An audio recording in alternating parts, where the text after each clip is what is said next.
Hello friends, welcome to my channel DV tailoring and keep smiling. ఈరోజు నేను ఈ బ్లౌజ్కి చిన్న మార్పు చేశాను. అది ఏ విధంగా చేశానన్నది చూడండి. మీకు యూస్ అవుద్దంటే మాట ప్లీజ్ లైక్ చేసి షేర్ చేయడం మర్చిపోకండి. నెక్స్ట్ ఏంటంటే, ఈ బ్లౌజ్ అయితే నార్మల్గా స్టిచ్చింగ్ చేశాను.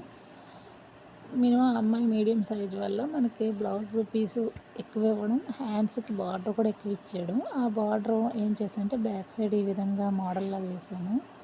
నెక్స్ట్ కట్ వర్క్ డిజైన్లోనే ఇచ్చాను. అంటే హ్యాండ్స్ కానీ శారీ మొత్తం ఇలా కట్ వర్క్ డిజైన్ ఉండడం వల్ల బ్యాక్ సైడ్ నెక్ లైట్గా అలా పెట్టాను.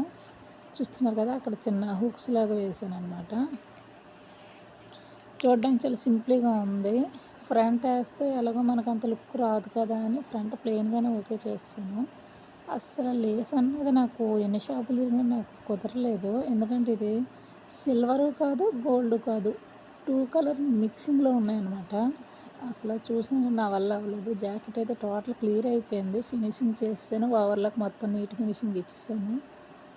కానీ లేసేస్తే కొంచెం లుక్ బాగున్నాను, ఏదో ఒకటి చెయ్యాలని చాలా ఆలోచించాను. దానికి నేను ఏం చేసానో చెప్తాను. ఇది మీకు యూజ్ అవుతుంది అనుకుంటున్నాను. చూడండి, చూస్తున్నారు కదా. ఇదేంటంటే మనం బ్లౌజులు కట్ చేసినప్పుడు వేస్ట్గా కొన్ని స్టోన్స్ కటింగ్లోనే పోతాయి. అవి కట్ చేసి పాడేసే బదులు వేస్ట్గా మనం ఒక సేవ్ చేసుకున్నామంటే ఒక దిక్కున ఎక్కడన్నా సరే ఎప్పుడన్నా ఇటువంటి మోడల్ అప్పుడు పనిచేస్తాం అనమాట. ప్యూర్ వైటీ అనమాట. దీనికి చాలా తక్కువే, స్టోన్స్ అయితే లేవు. కానీ వేరే దాని ఉంటే దీనికి కొంచెం మ్యాచ్ అయినాయి కదని అవి ఇవి కంబైన్ చేశాను. చూస్తున్నారు కదా, ఈ విధంగా స్టోన్స్ పెట్టి కొంచెం చూడడానికి లుక్ బాగుంది. మీకు ఎలా ఉందన్నది కామెంట్ చేయండి. Okay friends.